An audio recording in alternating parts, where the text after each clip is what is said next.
మనం బైబిల్ వాడుకుందాము. గ్రంథ వాగ్దానంబులన్నీ నావే వాడుకుందాం. బైబిల్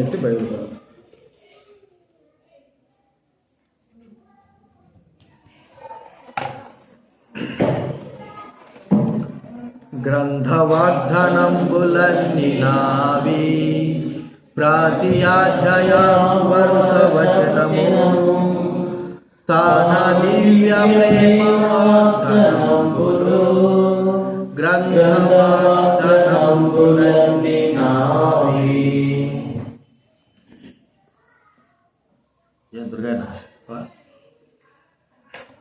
సరే, దేవుని మాటలు మనం చూసుకున్నాం. కొన్ని మాటలు లాస్ట్ చివరి వర్తమానంగా దైవ గ్రంథంలో నుండి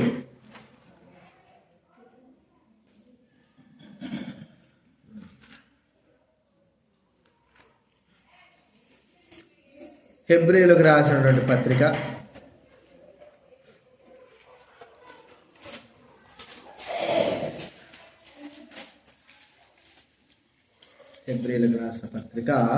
5వ అధ్యాయం. హెబ్రీ 5వ అధ్యాయము 11 నుంచి 14 వరకు చదువుకుందాం. హెబ్రీ రాసిన పత్రిక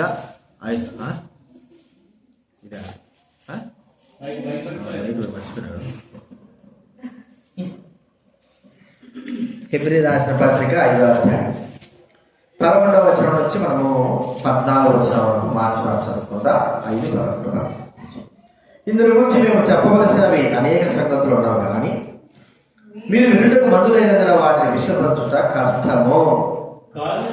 కాబట్టి చూస్తే మీరు బోధపడవలసిన వారు ఉండగా ఏవో ఒకరు మొదటి పొరపాటులో మీకు మరలా బోధించవలసి వచ్చిన మీరు పాలు త్రాగవలసిన వారు కానీ బలమైన ఆహారం వారు కాదు. మరి పాలు తాగు ప్రతివాడు శిశువే కనుక నీతి వాక్య విషయంలో అనుభవం లేనివాడై ఉన్నాడు. వయసు వచ్చిన వారు అభ్యాసం వేసులు సాధకం చేయబడిన జ్ఞానేంద్రియం కలిగి ఉన్నారు కనుక బలమైన ఆహారం వారికే బలమైన ఆహారము వారికే తగు. ఇక్కడ అపోస్తలుడైన పౌలు హెబ్రీయులకు రాస్తున్నాడు, మీరు కాలంలో చూస్తే ఎట్లున్నారంటే బోధకులుగా ఉండాలి. అయితే మళ్ళా మూలపాఠాలు చెప్పేటట్లుగా కదా. ఇప్పుడు మా వాడు నాన్నకు వాడు ఎల్కేజీ చదివినాడు, యూకేజీ చదివినాడు. యూకేజీలో ఏం రావాలి? ఏబీసీ రావాలా, ఒకటి రావాలా, ఆడిపోయింది రావాలా, అవన్నీ మర్చిపోయినాడు. మళ్ళా వాడికి ఏం చేయాలా? మొదటి నుంచి మళ్ళీ చెప్పాల్సి వచ్చింది. అంటే ఒక 2 సంవత్సరాలు మర్చిపోయినాడు అంటే మరి మొదటి నుంచి చెప్పాలి. దానికి అర్థం ఏంటంటే చదువుతూ ఉంటేనే వాడికి జ్ఞాపకం. కానీ ఏదైనా మధ్యలో ఏదైనా మనము ఆగిపోయినా వరకు ఇక ఏం కూడా జ్ఞాపకం. ఇక్కడ మనం చెప్పే మాట ఏంటంటే కాలాన్ని బట్టి చూస్తూ ఉంటే మనము బోధకులుగా ఇతరులకు చెప్పేవారంగా మనం ఉండాల్సింది, కానీ మనమే ఇతరులతో చెప్పించుకునేటువంటి స్థితి కలిగిన వారంగా అవుతున్నామంటే అర్థం ఏంటంటే 2 విషయాలు చెప్తున్నాను. ఒకటి, పాలు తాగేవారే కదండి. పిల్లలు ఎవరున్నారు? బలహీనులు. వాళ్ళకి ఏం అవసరం? బలం కావాలంటే పుట్టిన పిల్లలకి 5 సంవత్సరాలు, ఒక 7 నెలలు, 1 సంవత్సరం లోపల, ప్రాముఖ్యంగా 2 సంవత్సరాలు కూడా ఏమైంది అవసరం? తల్లి పాలు ఖచ్చితంగా అవసరం. అన్నం పెడతానంటే అవుతుందా? సరే, అన్న 6 నెలల తర్వాత అన్నం పెట్టినా కూడా ఏమన్నా అవుతుందా? తల్లి పాలు యొక్క ఎందుకంటే ఆ ఎదిగేటువంటి వయసులో ఆ పాలు అవసరం. ఎదిగినాడు 7 సంవత్సరాలు 10 సంవత్సరాలు అయింది, ఇంకా పాలు తాగుతా ఉంటే ఏమంటారు? ఎప్పుడు నువ్వు బలమైన ఆహారం చికెన్ మటన్లో ఎప్పుడు తినేది, నువ్వు బిర్యానీ ఎప్పుడు తినేది? ఈ పాల వల్ల ఏముంటుంది? అయిపోయింది. అయితే బలమైన తినేటువంటి ఆహారం తినవలసిన సమయంలో మనం ఏం చేయాలి? ఆహారం సమయంలో తినకుండా పాలు తాగుతా ఉంచుతా ఉంటే బలహీనం కాకుండా పాలు అందరికీ డాక్టర్ చెప్తారు పాలే బాగా మరి మంచి శక్తి ఇస్తారంటే పాలు తాగుతూ కూర్చుంటావా? ఏదో ఒక గ్లాస్ తాగినామా, అయిపోయింది అంతే.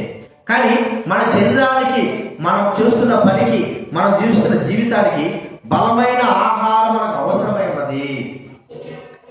మొట్టమొదటిగా పాలంటే దేని గుర్తుగా చెప్పండి? పాలంటే దేని గుర్తుగా? దేవుని వాక్యానికి గుర్తుగా మనం చూస్తున్నాం. నిర్మలమైన వాక్యమును పాల వలన అని మాట. నిర్మలమైన వాక్యం, ఆ వాక్యమైన పాలు మనం ఏం చేయాలా? మర్చిపోకూడదు. అనంతరం కానీ పాలు తాగడం మర్చిపోకూడదు. టీ వచ్చినా కానీ సరిపోయింది. బ్రిటిష్ వాళ్ళు వచ్చి టీ అలవాటు చేశారు, కానీ లేకపోతే అప్పుడు ఏం తాగేవాళ్ళు? పాలే తాగేవాళ్ళు. ఇప్పుడు టీ తాగి ఉన్న పనులు కూడా పోగొట్టుకుంటాము. టీ తాగి టీ బలమే అంటున్నాం, కానీ బలమే, కానీ ఆహారం తినకోకుండా చేస్తుంది. ఆహారం టీ తాగేది ఎప్పుడంటే ఆహారం ఉన్నప్పుడు టీ తాగితే కొద్దిగా సముదాయించుకుని మనం నిలబడగలం అన్నట్టుగా. కానీ బలమైనటువంటి ఆ పాలు వాక్యం, ఈ వాక్యము మనకు ప్రతి దినము అవసరమే. మన శరీర ఎదుగుదల కొరకు, ఆత్మీయమైన ఎదుగుదల కొరకు దేవుడు వాక్యం మనం ఏం చేయాలి చెప్పండి? ఏం చేయాలి సేవక? ఏం చేయాలంటే పాలన ఏం చేయాలా? వాక్యాన్ని ఏం చేయాలి? రోజు చదవాలి. ఎంతసేపు చదువుతున్నా?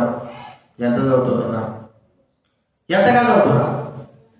ఎంతసేపు చదువుతున్నా? ఎన్ని చదువుతున్నా? ఎంతగా చదువుతున్నా? అసలుకేం చదవడం లేదా? ఏం చదువు? పాలు తాగినావా? టీ తాగినావు? టీ తాగి వాక్యం చదివినావు? సరేనా? నువ్వు స్నేహిత ఇంకెవరు కాలేదు? ఏ సుజాత నువ్వు సైతారా? ఏ రాధాసనా? చదవడమే కాదు, ఆ వాక్యమును మనలో మరి ఏం కాదు అనుభవించుకోవాలి. అంటే ఆ వాక్యము మనం ఎక్కువగా ఆ వాక్యములకు మనం ఆధారపడిన వారంగా ఎక్కువగా చదివి దాన్ని గ్రహించే వారంగా ఉండాలి. ఇది బలం శిశువులమైన, అంటే ఆత్మీయంగా ఇప్పుడే ఎదుగుతున్న మనకి ఏం అవసరం చెప్పండి? బలమైన అవసరం. అందుకే పెద్దలు చెప్పే మాట ఏంటంటే అన్ని బోధలు ఎట్లా అంటారు. ఇప్పుడు వచ్చినటువంటి అందరూ ఎవరు కొత్తగా రక్షింపబడి అప్పుడప్పుడు ప్రార్థనకు వచ్చేటోళ్ళు ఎవడు బోధన ఏంటంటాడు? అర్థమైంది మీకు?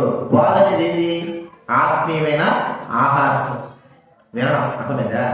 ఎన్ని అంటుంటారు, కానీ అసలు శిశువులుగా ఇప్పుడే రక్షింపబడిన వారికి అవసరమైంది ఏంటి చెప్పండి? పాలు, వాక్యం. అది వదిలిపెడతారు. అప్పుడే బిర్యానీ కావాలి, అవి కావాలి, ఇవి కావాలంటే అందుకే గొంతులో ఎక్కబోయేది, అన్నం తింటారు అరక్కపోయేది పిల్లలకి. ఎందుకంటే ఏం చెప్పండి? ఎందుకు అంటే ఇదే ఆత్మీయ స్థితిలో కూడా అలాగే చాలా మంది ఎట్లుంటారంటే మరి ఎక్కువగా ఆ బోధ, ఈ బోధ, అది బోధని చివరికి దేవునికి పనికి రాకుండా పోతారు. కదా, మొట్టమొదటిగా ఆత్మీయంగా అభివృద్ధి చెందుతున్నట్టు మన జీవితంలో ప్రాముఖ్యమైనది పాలు. ఈ పాలను మనం ఎంతగా త్రాగితే దేవుని వాక్యం మనం ఎంతగా మన హృదయాల్లో అనువదించుకుంటాం, ఎంతగా చదువుతాము, ఎంతగా అవి మన హృదయాలు భద్రంగా ఉంటాయి, ఎంతగా వాటిని అనుసరిస్తాము, ఎంతగా వాటిని గ్రహిస్తాము, ఎంతగా వాటిని చూస్తూ ఉంటాము, వాటిని లోపడుతుంటాము, అప్పుడు మన ఆత్మీయ స్థితులు ఏమవుతున్నట్టు ఎదుగుతాం. ఇక ఆ పాలకు సంబంధించి బలమైన ఆహారం ఏమిటి? దేవుని వాక్యం, దైవుడు అని చెప్పే మాట. ఎందుకు మీటింగ్లో తీసుకుపోయింది చెప్పండి?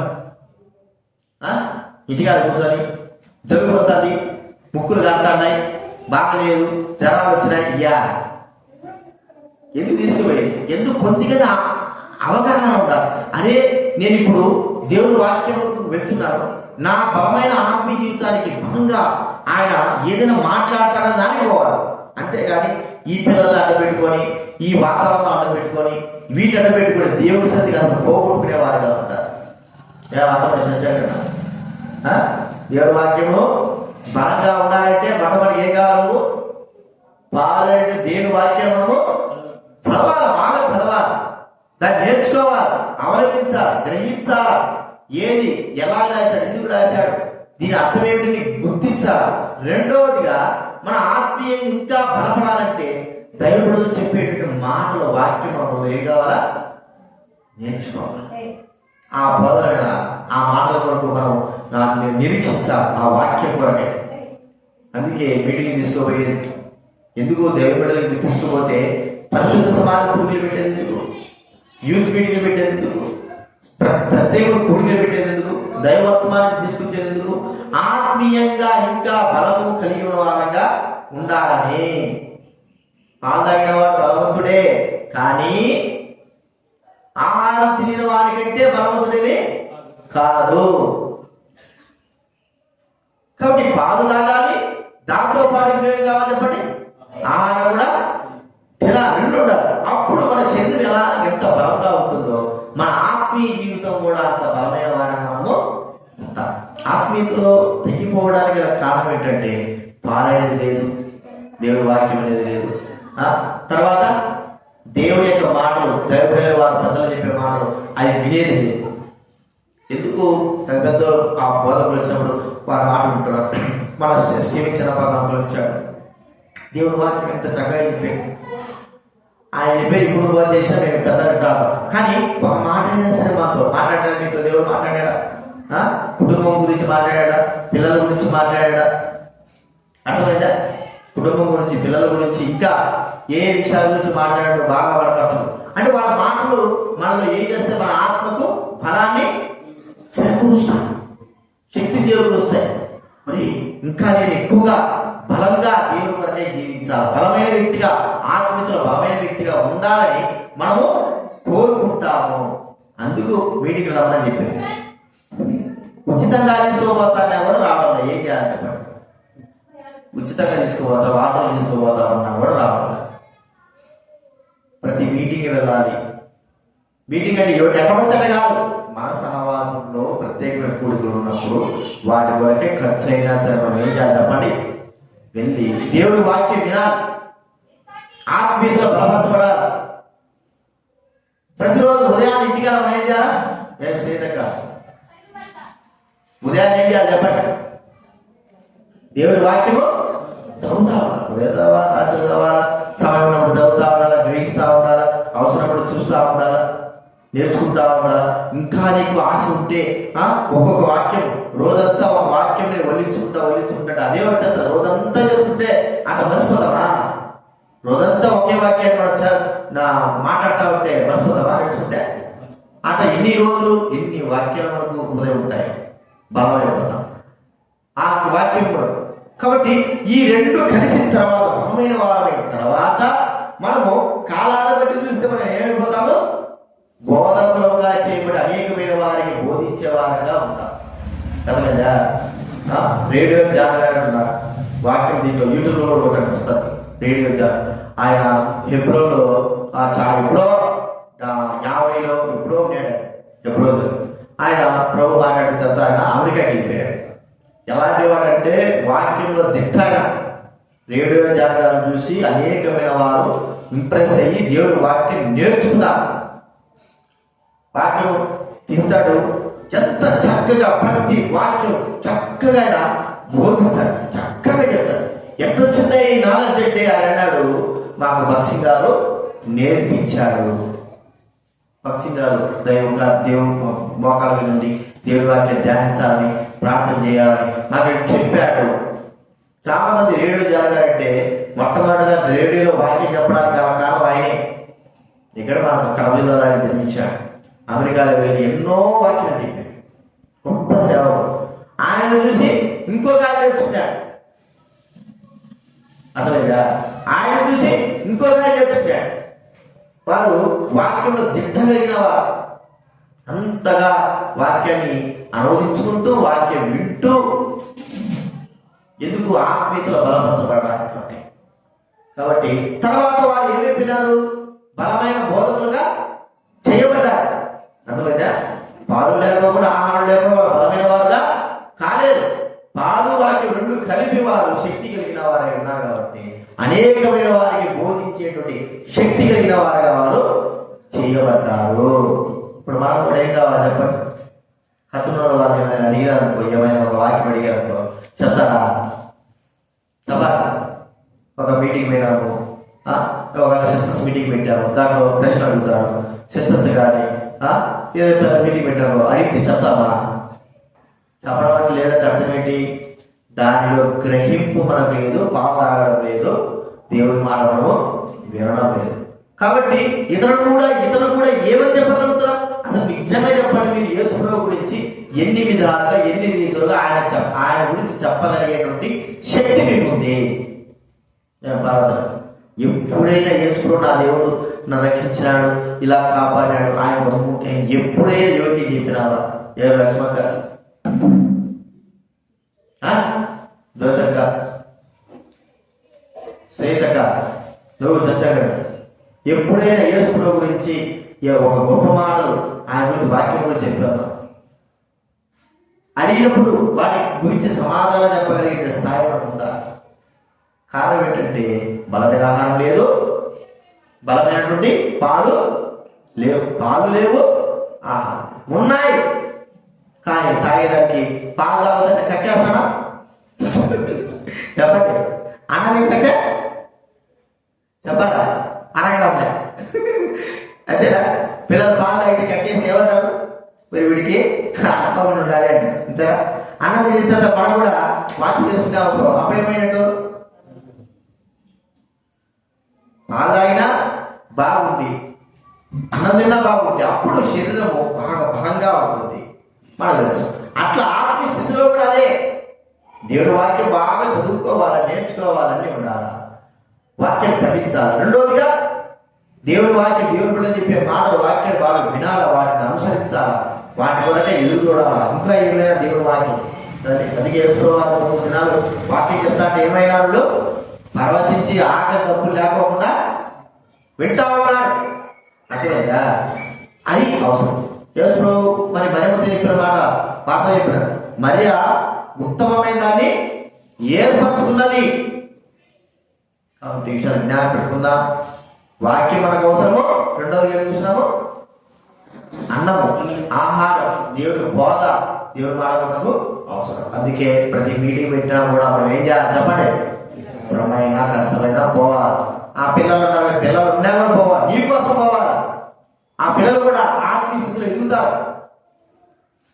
ఎప్పుడు చూసా మన బలహీనతలు ముఖ్యం కాదు, బలహీనతలు శరీర బలహీనత కాదు, ఆత్మీయంగా ముందు ఆత్మీయ బలహీనతగా ఉంటే శరీర బలహీనతలు ఏం చూస్తాం? ఆత్మీయ బలంగా ఉన్నప్పుడు శరీర బలత మనం ఏమి కూడా చేయలేదు. మీరు చూడండి, ఇక్కడ కన్నుల వైపు ఉంటాడు నాగనపాలని ఫేస్బుక్లో వస్తాడు, కాలు లేవు చేతులు లేవు, కరెంట్ షాక్ కొట్టి ఎవరు ఒక సేపు పెట్టాలి, కాళ్ళు అసలు పని చేయి, ఆటలో పోతాడు, భార్య తీసుకొని పిల్లలు తీసుకుని ఆటలో పోతాడు, బాగా చేస్తున్నాడు. చర్చిలో చేరుట కొడుకుని చేరుతుంది కదా, చేరేసుకొని బాగా చేస్తున్నాడు. ఎక్కడొచ్చారు ఆయన ఏది చెయ్యరు, ఒక్క చెయ్య పనిచేస్తుంది అంతే, ఒక్క చెయ్య పనిచేస్తుంది. కాలు పని ఏ పని బ్రెడ్ కరెంట్ షాక్, ఒక కాలు తీసేసినారు, ఒక చెయ్యి తీసేసినారు. అట్లాగే లేస్తాడంటే లేచేది ఎడవరకే ఇంతవరకే లేస్తుంది. నెత్తి కూడా ఖరాబ్. బాగా చేస్తున్నాడు, కౌంటర్లు ఇస్తాడు, ఎవరికో కౌంటర్లు ఇస్తున్నాడు, యూట్యూబ్లో పెట్టుకోడు. మరి మనకు అన్నీ ఉంటాయి, ఏమున్నాయి కాబట్టి కాలుష్యాలు అన్నీ బాగున్నాయి. ఏమన్నా మీరే చెప్పాలి. అసలు ఎక్కడో నాకు తెలిసి ఆ యూట్యూబ్ రాకపోతే ఈ నాగరపాలెం ఎక్కడో యూట్యూబ్ వచ్చిన తర్వాత అదేదో దేవవాక్యం చెప్పడం, అందరికి కౌంటర్లు ఇస్తున్నాడు, అన్ని చెప్తున్నాడు. ఇట్టున్న అట్లా మంచిదే, అంతవరకు అంత ఆత్మీయ. మనం ఎట్లా అన్ని బాగుండి అతని కంటే ఇంకా ఎక్కువ మనం ముందుకు అది మనం గుర్తించుకోవాలి. ఎప్పుడు మన బలహీనత మనకు అవసరం లేదు, మన బలహీనత మన వరకు ఉంటుంది. బలహీనత ముఖ్యం కాదు, బలహీనత ఎప్పుడు ఉండేదే. ఈ శరీరం ఉన్నంత వరకు బలహీనత ఏముంటుంది చెప్పండి? ఉంటుందా లేదా? శరీరం ఉంటే బలహీన ఉంటుంది అంతే. ఈ బలహీనత చూసుకుంటే ఆత్మీయంగా బలహీనంగా అయిపోతాం కదా. ఆత్మీయంగా బలవంతులం అయితేనే శరీర బలహీనత ఉన్నప్పుడు కూడా మనము ఏం చేస్తాము? ముందుకు కొనసాగుతాం. ఆత్మీయ బలహీనత లేకపోతే శరీరం బలం ఉన్నా కూడా ఏం వేస్ట్ అంతా వేసుకుంటాం. ఈ విషయాలు జ్ఞాపకం పెట్టుకుందా, మనము గుర్తు పెట్టుకుందాం. లేచినప్పుడే ఒక పాట పాడుకుందా.